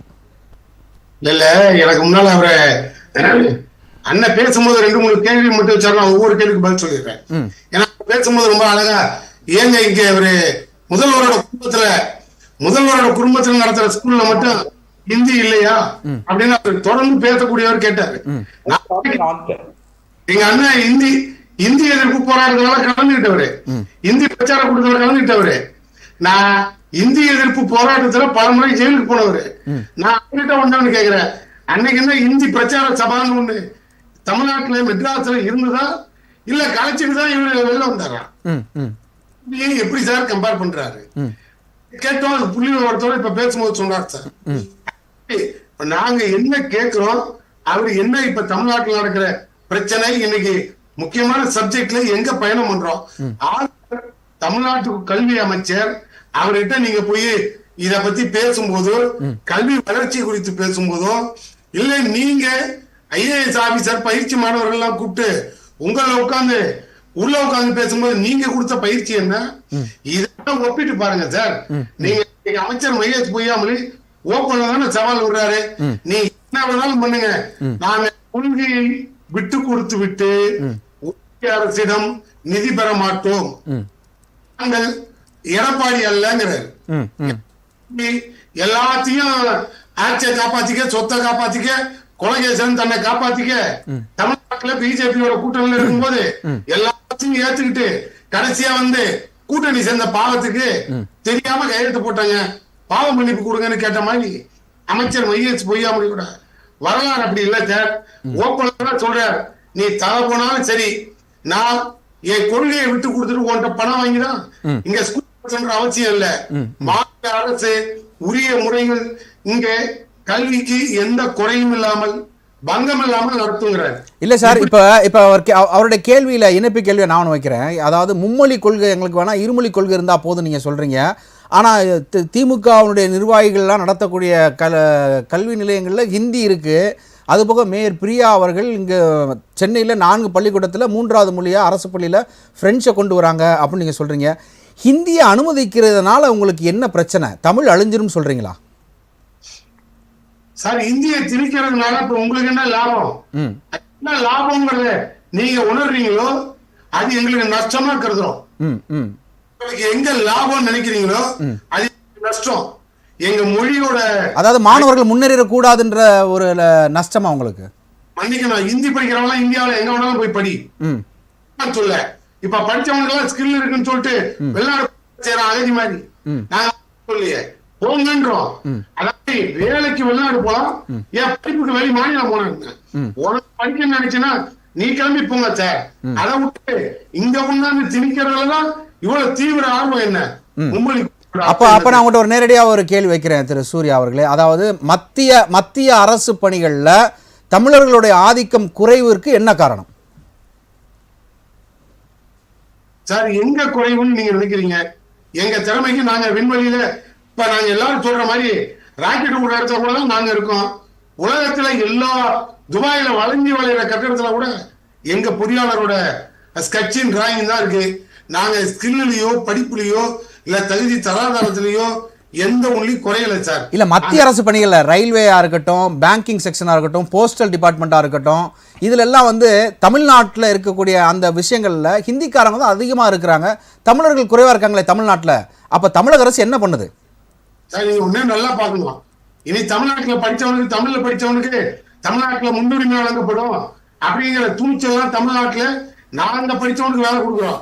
நீங்க இந்தியாவில் என்ன வேலை கொடுத்தீங்க? அதெல்லாம் நான் ஆரம்பத்துல இருந்து கேட்டேன். இப்ப KP ராமலிங்கம் கேட்கிறாரு ஒரு கேள்விய, இன்னைக்கு நாங்க தமிழ் மாணவர்களுக்காக ஏயா நிதி வரல, அந்த நிதி கடைசி 23 to 24 கடைசி தவணையும் வரல, இந்த ஆண்டுக்கான முதல் தவணையும் இல்ல. இப்படி நாங்க ஒரு அமைச்சர் பொய்யாமொழி இவ்வளவு தெளிவா பொறுமையா பேசினா அதுக்கு தமிழ்நாட்டுல தமிழ் மொழியில ஆய்வு பண்ணிட்டு உட்கார்ந்து இருக்க KP ராமலிங்கம் கேட்கிறார், முதல்ல நம்ம அன்பில் மையேஷ் பொய்யாமொழியோட 10ஆம் வகுப்பு சர்டிபிகேட்டை காட்ட சொல்லுங்க அப்படின்னு KP ராமலிங்கம் கேட்கிறாரு. நான் KP ராமலிங்கத்துக்கு அழகா பதில் சொல்றேன். எனக்கு ரொம்ப வேண்டியவர் தான். அவரு பார்லிமெண்ட்டுக்கு அனுப்புறது வேற யாரும் இல்லைங்க, இதே அன்பில் மையேஷ் பொய்யாமொழியோட தாத்தாவால உருவாக்கப்பட்ட இந்த திராவிட கட்சி திமுக தான். அன்னைக்கு இதே நாங்க கேட்டிருக்கணும். அவர் MP ஆன பிறகு கூட KP ராமலிங்கம் பார்லிமெண்ட்டுக்கு எந்த பட்சத்துல போலான்னு கேட்ட ஆளுதான். அவ்வளவு பெரிய மெத்த அறிவாளி தான். உங்களால பார்லிமெண்ட்டுக்கு அனுப்பணுமே, எந்த தகுதியின் அடிப்படையில் அனுப்புறோம்? சர்டிபிகேட் என்னன்னு கேட்டோமா? பொய்யாமொழியோட தாத்தா கேட்டாரா? இல்ல இன்னைக்கு இருக்க எங்க கட்சி தலைவர் கேட்டாரா? சர்டிபிகேட் கொண்டு வந்து காட்டு, நீ படிச்சது ஒரிஜினலா டூப்ளிகேட்டான்னு. ஆதாயத்துக்காக எல்லாம் பேசக்கூடாது. நீங்க நல்லா ஒண்ணு புரிஞ்சுக்கணும். நாங்க என்ன கேட்கிறோம், SSCAங்கிற சர்வசன் அபிநாயின் திட்டத்தின் கீழே அடல் கல்வியின் கீழே கொடுக்க வேண்டிய நிதி ஐயா கொடுக்கலன்றோம். அதை ராம சீனிவாசன் நீ PM ஸ்கீம்ல சேர்த்தாதான் பணம் தருவோம், இல்லைன்னா பணம் தரமாட்டோம் அப்படின்னு சொன்னா ராம சீனிவாசன் ஒரு ப்ரொஃபசர். தமிழ்நாட்டுல என்ன ஸ்கீம்ல ஃபாலோ பண்ணி வராரு அவர் இடம் அப்படியா? ஒன்னு முஸ்லிம்ல சேர்ந்தா பாத்தியா ஓதிதான் ஆகணும், கிறிஸ்துவ சேர்ந்தா குரான் பைபிள் படிச்சுதான் தீரணும், பாய்க்கான சேர்ந்தா அதுக்காக பாசிசத்தை உடம்புட திணிச்சுக்கிட்டு அப்படியே பியூர் பாப்பாலாம் மாறிடக்கூடாது. ரைட். அப்போ திமுக வந்து மத்திய அரசினுடைய திட்டங்களில் இரட்டை நிலைப்பாடு இருக்கான்ற ஒரு கேள்வி வருது. என்ன அப்படின்னா, நீங்கள் இங்கே பள்ளி கல்வித்துறையில் வந்து பிஎம்ஸ்ரீ திட்டத்தில் மும்மொழி கொள்கை இருக்குது, நிருடர்கள் இருக்குது, திருத்தம் பண்ணுங்க, அதனால் நாங்கள் அமல்படுத்த மாட்டோம்னு சொல்கிறீங்க. ஆனால் அதே இது வந்து நீங்கள் உதய் மின் திட்டத்தில் நீங்கள் சேர்ந்துருக்கீங்க, மாதம் கணக்கெடுக்க மாட்டேன்றீங்க, லீடிங் எடுக்க மாட்டேன்றீங்களே. அங்கே ஒரு முரண்பாடு, இங்கே ஒரு முரண்பாடாக இருக்குது. அதுவும் மத்திய அரசு திட்டம் தானே, வேணாம்னு சொல்ல வேண்டியதானே? அந்த திட்டத்தில் நாங்கள் போய் சேரல சார். அந்த திட்டத்தில் தமிழக அரசு போய் சேர்ந்தது. அப்ப அந்த அம்மா ஜெயலலிதா கூட வேண்டாம்னு தூக்கி எறிஞ்சிட்டாங்க. அதுக்கு பின்னால போய் சேர்ந்தது 75% மானியம் கொடுக்குறாங்க, 25% இப்ப உடனே கொடுக்குறான்னு சொல்லி ஏமாற்றி சேர்த்தது ஒன்றிய அரசு, ஏமாந்து கையெழுத்து போட்டது எடப்பாடி அரசு, ஓ பன்னீர்செல்வம். நாங்க அதில் தெளிவா இருக்கோம். எங்களை நீங்க ஒண்ணு ஏமாற்றி எல்லாம் ஒண்ணும் பண்ண முடியாது. இல்ல, வருடத்துக்கு வருடம் 30 பைசாவில இருந்து 60 பைசா வரைக்கும் ஏத்துனாதான் மத்திய அரசினுடைய நிதி பகிர்வு எங்களுக்கு வரும், அதனாலதான் நாங்க மின் கட்டணத்தை ஏத்திருக்கோம்னு 2 மாசத்துக்கு முன்னாடி திமுகவினுடைய அமைச்சர் மின்சாரத்துறை அமைச்சர் வந்து ஒரு கருத்தை முன் வச்சாரு. அது உதய மின் திட்டத்துல நீங்க வந்து அக்செப்ட் பண்ணிக்கிறீங்க. ஆனா இந்த திட்டத்துல நீங்க வந்து அன்அக்செப்டடா இருக்கீங்களே சார். ஒண்ணு புரிஞ்சுக்கணும், இது எங்களுடைய அடிப்படையில வர்றது, 21A வர்றது. நாங்க அதுக்குள்ளேயே போல, நீங்க உங்களுக்கு கீழே தான் தமிழ்நாடு இருக்குங்கிறத நீங்க மறந்துடக்கூடாது. அதுக்காக மாநிலத்துக்கு உண்டான அதிகாரம், மாநிலத்துக்கு உண்டான சட்டம், நாங்க இயற்ற வேண்டிய சட்டத்துல, மாநில அரசுக்கு உண்டான சட்ட திருத்தத்துல நீ கொண்டாந்து சட்ட திருத்தம் கொண்டு வந்தீங்கன்னா அது மாநில உரிமையை பறிக்கிறதுன்னு நாங்க போராடுறோம். ஆனால் நான் உங்களுக்கு ஒண்ணு சொல்ற மாதிரி பாருங்க. இல்ல, திமுக அதாவது தமிழக அரசிற்கு லாபம், ஒரு திட்டத்துல லாபம், தமிழக அரசிற்கு ஒரு திட்டத்துல பணம் மாதிரியான லாபம் வந்தா உடனே அனுமதிக்கிறீங்க. அதே நேரத்தில் ஒரு தமிழை மையப்படுத்தி ஒரு விஷயத்த சொன்னா நீங்க எதிர்க்கிறீங்க. இது ஒரு இரட்டை நிலைப்பாடா இருக்கு. நீங்க ஒண்ணு புரிஞ்சுக்கணும் சார், அந்த இரட்டை நிலைப்பாடுலாம் எங்களுக்கு கிடையாது. எங்களுக்கு எப்பயுமே நல்ல பாலிசியில தான் இருக்கும். நாங்க எங்க உரிமை பறி போகிற மாதிரி இருந்தா நாங்க எதிர்த்து களத்துல இறங்கி போராடுற ஜாதி தான். நாங்க மாற்றுக்கிறதுக்கு வேலை இல்லை. நாங்க என்ன உங்களுக்கு சொல்றோம்னா, நீ ஏத்துனாதான் நான் கொடுக்க வேண்டிய மானியத்தையே கொடுப்பேன் அப்படின்னு டிமாண்ட் பண்ணி எங்க சொத்து வரியில ஆரம்பிச்சு ஈபி வரி வரைக்கும் நீ ரெகுலரைஸ் பண்ணி கொண்டுட்டு வா அப்படின்னு சொன்னாதான் இங்க சர்ச்சையும் பிரச்சனையும் வெடிக்கும். ஆனா இது அடிப்படை கல்வி சார். ஒரு கல்வியில இல்ல சார், இல்ல 2 அரசாங்கங்களும் மக்களுக்காக தான் இருக்கு. இந்த விலை உயர்வு ஏற்றினால் எங்களுடைய தமிழக மக்கள் அதிகம் பாதிக்கப்படுவார்கள், அதனால எங்களுக்கு இந்த திட்டமும் வேணாம், நிதியும் வேண்டாம்னு மத்திய கல்விக் கொள்கை எதிர்க்கிறது போல நீங்க ஏன் எதிர்க்கல? அதுதாங்க கேள்வி. நீங்க ஒன்னே புரிஞ்சுக்கணும், எதிர்க்காம இல்ல, அதை முழுமையா நாங்க எதிர்ப்போம். ஆனா இது கல்வியோட அதை கம்பேர் பண்ணாதீங்க. எப்படி கொரோனா வந்த போது எல்லாம் கை தட்டி விளக்கு புடின்னு மோடி சொன்னாரு, கொரோனா போயிடுச்சா? அதை கேட்டுக்கிட்டு நாங்க முட்டாள்தனமா தமிழ்நாட்டுல செய்யலைங்க. நீங்க கல்வியே இது கூட கம்பேர் பண்ணாதீங்க. மொழி அவன் எங்க திணிக்க வர, கல்வியை கம்பேர் பண்ணல, 2 மத்திய அரசினுடைய திட்டங்கள். ஒரு திட்டத்துல முரண்படுறீங்க, ஒரு திட்டத்துல உடன்படுறீங்க. இங்கதான் விஷயமா இருக்கு. 22 மறைமுகமா கல்வியை நீங்க திணிக்கிறது எங்கன்னா, அபிஷியல் லாங்குவேஜ் 22க்கும் நீ யார் வேணாலும் விருப்பப்பட்ட பாடத்தை எடுத்துக்கிட்டோம், ஒரு தாய்மொழிக்கு பிரச்சனை இல்ல அப்படின்னு நீங்க சொல்றது யாரை ஏமாத்துறது தெரியுமா? தமிழ்நாட்டுல வேற எந்த ஒண்ணுக்கும் வாத்தியார் கிடைக்க மாட்டான் மும்மொழியில. ஆனா இந்திக்கு மட்டும் வாத்தியாரு எங்க இருந்தாலும் வந்துருவாரு. சரிங்க சார், அப்போ உங்கள்கிட்ட நான் டைரக்டாக ஒரு கேள்வி வைக்கிறேன் சார். குஜராத்தில் அங்கே இருக்கக்கூடிய மாணவர்கள் NEPல தமிழ் படிக்கக்கூடாதுன்னு நீங்கள் சொல்கிறீங்களா? சார் நாங்கள் திரும்பியும் கேட்குறோம், இங்கே தமிழ்நாட்டில் தமிழ் இருக்கும்போது அங்கே படிக்கிறவன் அங்கேயும் இப்போ ஏன்னா ஹிந்தி பிரைவேட் ஸ்கூலில் இல்லையா? இல்லை, குஜராத்தில் ஒரு ஹிந்தி மாணவன் NEPல தமிழ் படிக்கக்கூடாதுன்னு நீங்கள் சொல்கிறீங்களா? இந்த பாருங்க, எங்களுக்கு பிடிக்காத ஒன்று நான் உங்களுக்கு ஓப்பனாக சொல்லிட்டேன். நாங்கள் அதில் காம்ப்ரமைஸ் ஆக மாட்டோம், மும்மொழி கொள்கையை ஏற்றுக்கொள்ள மாட்டோம், நாங்க பாத்துக்கிறோம்னு சொல்றோம். உன்னை யார் திணிக்க சொல்றது? நீட்டு விளக்கு கொடுன்னு தான் கேட்டோம், இத்தனை பேர் செத்துட்டான், உன்னால ஏன் அதை விளக்கு கொடுக்க முடியல? அப்ப நீட்டுக்கு முன்னாடி இருந்த டாக்டரோட குவாலிஃபைட் எல்லாத்தையும் நீ ரத்து பண்ணு. உனக்கு துணிச்சல் இருக்கா, தெம்பு இருக்கா? ஓகே, அப்போ குஜராத்தில் வந்து தமிழை திணிக்க கூடாது, அதே நேரத்தில் தமிழ்நாட்டில் ஹிந்தியை திணிக்க கூடாதுன்னு சொல்றீங்க, அதான் உங்களுடைய பாயிண்ட் ஆஃப் வியூ. சார் நாங்க தெளிவாகவே இருக்கோம் சார். நீ ஏன் சார் நாங்க எவன் உங்களை கேட்டோம் குஜராத்ல போய் தமிழை திணிடான்னு? தமிழ் வளர வேணாமா சார்? அது நாங்க எங்க தமிழ்நாட்டில் வளர்த்துக்கிறோம். தமிழ் வளரும்.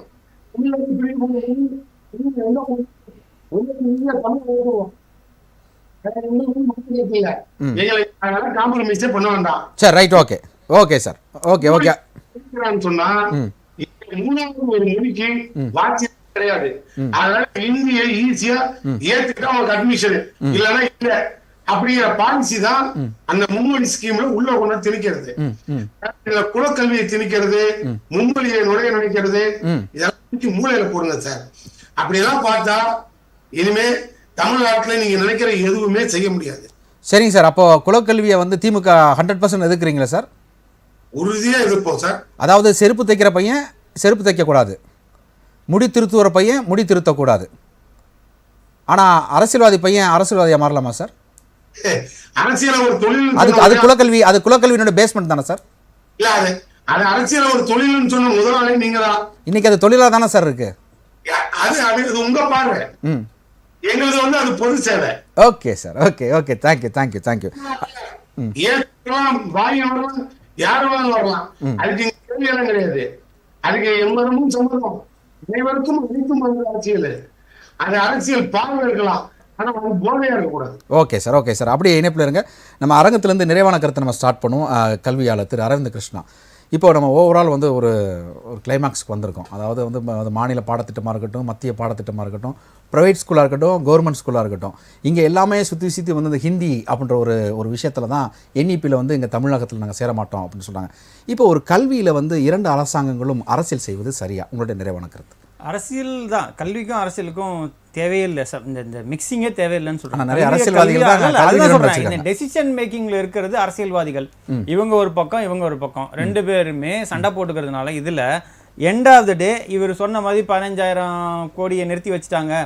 இப்போ சரி ஓகே, இவங்க 2 பேரும் சண்டை 237 கோடி இல்ல சார், ஐயா சொன்னார் 15,000 கோடின்னு. 15,000 ஆசிரியர்கள், மொத்தம் 15,000 ஆசிரியர்கள் 237 கோடி நிறுத்தி வச்சுட்டாங்க. சரி, இப்போ நிறுத்தி வச்சுட்டீங்க, இப்படியே சண்டை போட்டே இருக்கீங்க. ஜூலை மாதம் ஆரம்பிச்ச பிரச்சனை இன்னைக்கு செப்டம்பர் மாதம், இன்னும் ஒரு 3 மாதம் அப்படியே சண்டை போட்டே இருங்க. இதில் யாருக்கு என்ன பிரயோஜனம்? இப்போ ஜூலை மாதத்தினுடைய சம்பளம் வந்து போடணும், ஆனால் போடல. இது மாதிரி சண்டை போட்டுட்டே இருங்க, நீங்களும் விட்டு கொடுக்காதீங்க, அவங்களுக்கும் விட்டு கொடுங்க. இதில் பாதிக்கப்பட போகிறது எண்ட் ஆஃப் த டே ஆசிரியர்களும் மாணவர்களும். ஸோ இதனால ஒரு தொய்வு ஏற்படும், கண்டிப்பாக அந்த தொய்வு ஏற்படும். அதுக்கு யார் பொறுப்பே இருக்கிறதுன்னு இப்போ அவங்க முடிவு பண்ணணும். இப்போ தமிழக அரசு இது பொறுப்பே இருக்குமா, மத்திய அரசு பொறுப்பே இருக்குமா? மத்திய அரசு கை நீட்டினா மாநில அரசு கை போட்டு அப்ப பாலிடிக்ஸ் தானே பண்ணிட்டு இருக்கீங்க. உங்க பாலிடிக்ஸ்ல பாதிக்கப்பட போறது யாரு?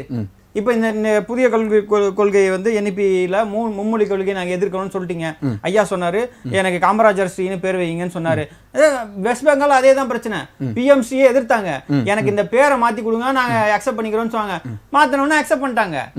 ஆனா இப்ப நீங்க அதே மாதிரி சொல்லுங்க, எங்களுக்கு பிஎம் ஸ்ரீன்னு வேணாம்ப்பா, காமராஜர் ஸ்ரீன்னு வைங்கப்பா அப்படின்னு சொல்லி ஒரு கோரிக்கையை முன்வைங்க. இப்படி வந்து நாங்க ஏத்துக்கிறோம்னு சொல்லுங்க. அடுத்தது எங்களுக்கு ஹிந்தி மட்டும் வேண்டாம், இந்த 22 லாங்குவேஜ்ல ஹிந்தி மட்டும் வேண்டாம், 21 லாங்குவேஜ் எங்களுக்கு கொடுங்கன்னு கேளுங்க. ஏன் கேட்க மாட்டேங்கிறீங்க? அதாவது ஒரு லாங்குவேஜுக்காக உங்களுக்கு ஹிந்தி பிடிக்கல, அப்படி பார்த்தா அப்புறம் கர்நாடகா எங்களுக்கு தமிழ் வேண்டாம்னு சொல்லுவாங்க. அதுதான் சொல்றேன், தெலுங்கு வந்து கன்னடா வேண்டாம்னு சொல்லுவாங்க. இவங்க திராவிட மாடல்னு ஒரு ஃபிக்ஸ்ல இருக்காங்க சார். இவங்க திராவிட மாடல், எங்களுக்கு ஹிந்தி எதிர்ப்பு, அவ்வளவுதான், சிம்பிள். அதனால நல்லது வந்தாலும் சரி, கெட்டது வந்தாலும் சரி, நல்லது எவ்வளவு நல்லது வந்தாலும் சரி, 99% நல்லது, 1% கெட்டது எனக்கு தேவையில்லை. Because we are Dravida model. இப்படி அரசியல்வாதிகள் முடிவெடுத்தா அப்ப குவாலிட்டி எங்க இருந்து இருக்கும்? நீங்க ஸ்கில்ல பத்தி நம்ம எப்படி பேச முடியும்? நீங்க ஸ்கில்னா நீங்க ரோபோட்டிக்கா தான் நீங்க கொண்டு வரீங்க. ஒரு மெமரைசிங் தான் சார் ரோபோட்டிக். ஒரு பையனை சென்டம் வாங்கு, ஸ்டேட் ஃபர்ஸ்ட் வாங்கு, படிக்க. நல்ல வேளை இந்த அரசாங்கம், நான் அதையும் சொல்றேன், இந்த அரசாங்கம் போன 2 வருஷத்துல இருந்து ஸ்டேட் ஃபர்ஸ்ட் நீங்க ஹைலைட் பண்ணக்கூடாதுன்னு ஒரு நல்ல முடிவு எடுத்திருக்கீங்க. நான் ஆசிரியரா பேசுறேன் சார், நான் வந்து ஒரு பொலிட்டீஷியனா பேசல. நான் என்ன சொல்றேன், இந்த மாதிரி நீங்க இப்போ கூட என்ன சொல்றீங்க, சென்டம் எல்லா ஸ்கூல்லையும், நீங்க அரசாங்க ஸ்கூல்லையுமே நீங்க படிங்க தானே சொல்றீங்க. படிச்சு அதை அப்படியே மெமரைஸ் தானே பண்றோம். ஹிஸ்டரி 500 வருஷத்துக்கு முன்னாடி ஹிஸ்டரியை படிக்கிறோம், ஜியோகிராஃபியை படிக்கிறோம். அதை அப்படியே மெமரைஸ் பண்ணாம ஒரு பாடத்திட்டம் நீங்க வச்சு அதுல எக்ஸாம் வச்சு அவனை குவாலிஃபை ஆக்குங்க. நிறைவான கருத்து. 5 சப்ஜெக்ட் அதான் வச்சிருக்கீங்க. அதை தாண்டி ஸ்கில் வளர்க்கறதுக்கு எந்த அரசாங்கமும் முடிவு பண்ணல சார். இது அரசாங்கம், 2 அரசாங்கத்து மேலயும் ஃபால்ட். எங்க போனாலும் 5 சப்ஜெக்ட் தானே சார்? அதுதான் சொல்றேன். ஆனா பிரைவேட்ல நீங்க சயின்ஸை உடைச்சிடுறீங்க, 5ஆ உடைச்சிடுறீங்க, மேக்ஸ் 5ஆ உடைச்சிடுறீங்க. நீ போர்டுலயே சொல்றேன் சார், எல்லா போர்டுலயுமே சொல்றேன். இந்த ஸ்கில்ன்றதுக்கு ஒரு நீங்க ஸ்கில்லுக்கும் சார் சொன்ன மாதிரி ரோபோட்டுக்கும் பெரிய வித்தியாசம் இருக்கு. Skill is not robo. Memorization நீங்க சும்மா படிச்சு ஞாபகம் வச்சு எழுதுறீங்க தெரியுமா, அதுதான் ஒரு ரோபோ. அப்படிதான் நீங்க ஒரு ரோபோவை கிரியேட் பண்றீங்க. ரோபோவை ஒரு ப்ரோக்ராம் பண்ணிருவீங்க, அதை மட்டும்தான் அது செய்யும். அதை தாண்டி சிந்திக்க தெரியாது. இந்த ஸ்கில்ன்றதே தவறு. சிந்திக்க வைக்க வேண்டும், அப்ளை பண்ணி வைக்கணும். அதுதான் ஒரு விஷயம், ஒரு சிச்சுவேஷன் மாறுதுன்னா அந்த நாலேஜை அப்ளை பண்ணி அந்த சிச்சுவேஷனுக்கு ஏத்த மாதிரி அப்போ அப்ளை பண்றது. அப்ப என்னன்னா இந்திய அளவுல கல்வி நிலையங்கள் எல்லாம் கலைச்சிட்டு தொழிற்பயிற்சி நிறுவனங்கள் வச்சா வேண்டாம். ஏன் கல்வி நிலையத்திலே அந்த ஸ்கில் நீங்க கொண்டு வரலாம்ல. ஒரு லாங்குவேஜ் எக்ஸ்ட்ரா கத்துக்க விட மாட்டேங்கிறீங்க, அதுக்கு நீங்க பாலிடிக்ஸ் பண்றீங்க. ஒரு ஒரு ஒரு நீச்சல் இதை வந்து கத்துக்க, ஒரு தற்காப்பா கத்துக்க விட மாட்டீங்க. இதெல்லாமே தனியா தானே பண்ணணும். நீங்க பிரைவேட் ஸ்கூல்ல போனீங்கன்னா தனியா காசு கொடுத்து பண்ணணும். அரசாங்க ஸ்கூல்ல என்ன இருக்கு? கிளாஸ் தவிர வேற என்ன இருக்கு? ஓகே நிறைவான கருத்து. அதுதான் சார். இப்போ இந்த பாலிடிக்ஸ் வேணாம். மக்களோட வெல்ஃபேருக்காக ரெண்டு அரசாங்கங்களும் ஒண்ணா உட்கார்ந்து அறிஞர்களை வச்சு பேசி இவங்களோட நிறைய குறைகளை பேசி இந்த இஷ்யூக்கு முற்றுப்புள்ளி வச்சு ஆசிரியர்களும் மாணவர்களையும் காப்பாற்றணும். Okay sir. திரு ஜாகிர் சார், உங்களோட நிறைவான கருத்து. இல்லை, இதில் வந்து அரசியல் கலக்கான்னு சொன்னால் கூட கலந்து தான் இருக்குது. இதில் வந்து பெரிய ஒரு மோதல் தான் நடந்துக்கிட்டு இருக்கு. இதில் அரசியல் கட்டாயம் இருக்குது. ஏன்னா இந்த தமிழகம் வந்து இந்த மாதிரி இதில் கலக்கலை அப்படின்னு சொல்லி இவங்க நிதியை கொடுத்தா அவங்களுக்கு ஆட்டோமேட்டிக்காக நிறைய பிரச்சனை வரும். அப்போ இவங்க திரும்ப அந்த ஸ்கீமில் சேருவாங்கன்றத மத்திய அரசுடைய எதிர்பார்ப்பு. இவங்க என்ன சொல்கிறாங்க, நீங்கள் நிதி கொடுக்காட்டாலும் நாங்கள் எங்கள் நிதியை வச்சா நாங்கள் இது பண்ணுவோம்னு சொல்லிட்டு இருக்கிறாங்க. இதனால் சொன்ன மாதிரி மாணவர்கள் ஆசிரியர் பிரச்சனை நிறைய இருந்தால் கூட இதில் அரசியல் இருக்குது. ஏன்னா இந்த தமிழ்நாட்டில் வந்து மத்திய அரசுக்கு ஆதரவான வாக்குகள் கிடைக்கல, அவங்களுக்கு எம்பிஸ் கிடைக்கல இந்த கடந்த பாராளுமன்ற தேர்தலில். இதெல்லாம் வச்சு பழி வாங்குற எண்ணத்தில் இருக்காங்க. இப்படி போனால் 2027 எம்எல்ஏ கிடைக்குமா? இல்லை, அதுதான் இந்த அரசியல் நடந்துகிட்டு இருக்கு. என்ன இப்போ இன்னொன்று, இந்த மொழி பிரச்சனையை பெருசாக சொல்கிறாங்க. மொழின்றது ஒரு விஷயமே கிடையாது. அதை வந்து நீங்கள் ஒரு வேலைக்கு போகிறவங்க 3 மாதம் மொழி கற்றுக்கிறான். இப்போ எனக்கு தெரிஞ்ச எங்கள் மக்கள்லாம் அரபு நாட்டுக்கு போனாங்க, 3 மாதத்தில் அங்கே போய் கற்றுக்கிட்டாங்க, அரபி கற்றுக்கிட்டாங்க. வேலை கிடைக்குதுன்னா நீங்கள் போஸ்னியாவில் போய் செக்கோஸ்லோவேக்கியாவில் போய் பேச சொல்கிறீங்களா, கற்றுக்கிட்டு போய் போகிறாங்க. இது இந்த குழந்தை பருவத்திலே இன்னும் ஒரு 3வது மொழி ஒன்று வைங்க. அது ஹிந்தியாக தான் இருக்கணும், இல்லை அடுத்த மொழியாக இருக்கணும். அது வந்து விருப்பப்படுறவங்க தனியாக போய் தனியாரில் படிக்கிறாங்க, இது ஒன்று பண்ணுறாங்க. இப்போ ஹிந்தி படிக்கணும், ஹிந்தி பிரச்சார சபாருக்கு போய் படிக்க வேண்டியதானே, யாரும் தடுக்கலையே. நாம சொல்கிறது விளிம்பு நிலை மக்கள், ஏழை மக்கள், கிராமத்தில் உள்ளவங்களுக்கு நீங்கள் ஹிந்தி டீச்சரை வச்சு அவன் ஏற்கனவே இதை 2 மொழியை படிக்கிறதுக்கு கஷ்டப்படுறான். என்ன அதுக்கு திரும்ப இன்னொரு மொழியை கொடுத்து அவனை வடிகட்டுற மெத்தட் தான் இங்கே சொல்லிகிட்டே இருக்கோம். இன்னைக்கு ஸ்கில்ன்றதுக்கு என்னென்று ஒரு தெளிவான டெஃபினிஷனை வராது. ஆனால் என்னென்ன தகுதி இல்லை, உங்களுக்கு திறமை இல்லை. திறமை ஒன்றும் இல்லை சார்.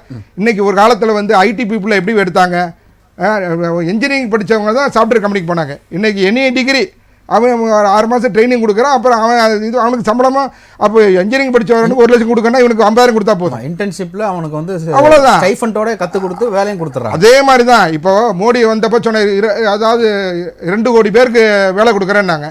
அதெல்லாம் இன்னும் இது வரைக்கும் கொடுக்கல. வேலையை கொடுத்துட்டு நீ என்ன படிக்க சொன்னால் படிப்போம். ஓகே. ஆனால் நீங்கள் வேலையும் கொடுக்கல, ஒன்றும் கொடுக்கல. ஆனால் நீங்கள் சும்மா இருக்கிறது எல்லாத்தையும் 3 மொழி படிங்க, 4 மொழி படிங்க அப்படின்னு அந்த மொழி பிரச்சனையை வச்சு நீங்கள் சண்டை போடுறதோ, இது மொழி பிரச்சனை விட ஒரு ஆளுமை. நீங்கள் வந்து தேசிய மொழியில் நீங்கள் ஹிந்தி தான் நிறைய பேர் இருக்காங்க, அதுதான் நீங்கள் படிங்கன்னு சொல்லி இதை வந்து மடைமாற்ற விஷயம். Okay sir. நன்றி. நிறைவான கருத்து திரு சூர்யா வெற்றிகண்டான், ஒரு வரியில் உங்களுடைய நிறைவான கருத்து. சகோதரர் சொல்ற மாதிரி ஸ்கில் ரைட், அதெல்லாம் விட்டுருங்க. எனக்கு ஹிந்தி படிச்சா எல்லா ஸ்கில்லும் வந்துருமான்னு தெரியல. ஒருவேளை ஹிந்தி படிக்கிறவங்க பானிபூரியும் பகடாவும் தான் வித்து பொழைச்சிக்கலான்னு நினைச்சு எப்படியாவது இவனோட தமிழனோட நீங்க ஏன்டா ராக்கெட்டு விமானம் எல்லாம் விடுறீங்க, எல்லாம் ஹிந்தியை கத்துக்கிட்டு என் ஸ்டேட்ல வந்து பானிபூரியும் பகடாவும் விக்க கூப்பிட்டு வராங்கிறது எனக்கு தெரியல. மோடி கொடுக்குற வேலையும் வேணாம், அண்ணா கொடுக்குற பானிபூரியும் பகடாவும் வேணாம், எங்களுக்கு கொடுக்க வேண்டிய பணத்தை கொடுத்தா கொடு. நன்றி. இது உனக்கு கட்ட வேண்டிய பணத்தை எப்படி நிறுத்தி எங்களுக்கு பயன்படுத்த முடியுமோ அதை நாங்கள் பயன்படுத்திக்கிறோம். நன்றி சார், நன்றி. நிகழ்ச்சியில் வந்து கருத்துக்களை பதிவு கொண்ட திராவிட முன்னேற்ற கழகத்துடைய திரு சூர்யா வெற்றிகண்டான் உங்களுக்கு நன்றிகளை தெரிவித்துக் கொள்கிறோம். அடுத்தபடியாக அரசியல் விமர்சகர் கல்வியாளர் மரியாதைக்குரிய அரவிந்த் கிருஷ்ணா, உங்களுக்கு என்னுடைய நன்றிகளை தெரிவித்துக் கொள்கிறோம். அதுக்கப்புறம் மாணவர்கள் பெற்றோர்கள் சங்கத்தினுடைய முக்கிய நிர்வாகி திரு உசேன் அவர்களுக்கும் நன்றி தெரிவித்துக்கிறோம். வணக்கம் ஜாகிர் சார்.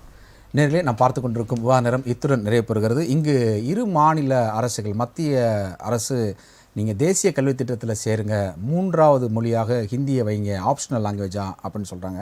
அதே நேரத்தில் மாநில பாடத்திட்டத்தில் தமிழில் தேசிய அளவு என்ட்ரி 50% மேலே இருக்குது அப்படின்றாங்க. இது பார்த்து கொண்டிருக்கக்கூடிய பெற்றோர்கள், மாணவர்கள் உங்களிடம் வைக்கக்கூடிய ஒரு முக்கியமான ஒரு விஷயம், ஆங்கிலம் கலக்காத தமிழை நம் பிள்ளைகளுக்கு சொல்லிக் கொடுங்கள். தமிழ் இனி என்றுமே சாகாது. நன்றி, வணக்கம் நண்பர்களே, மக்களே.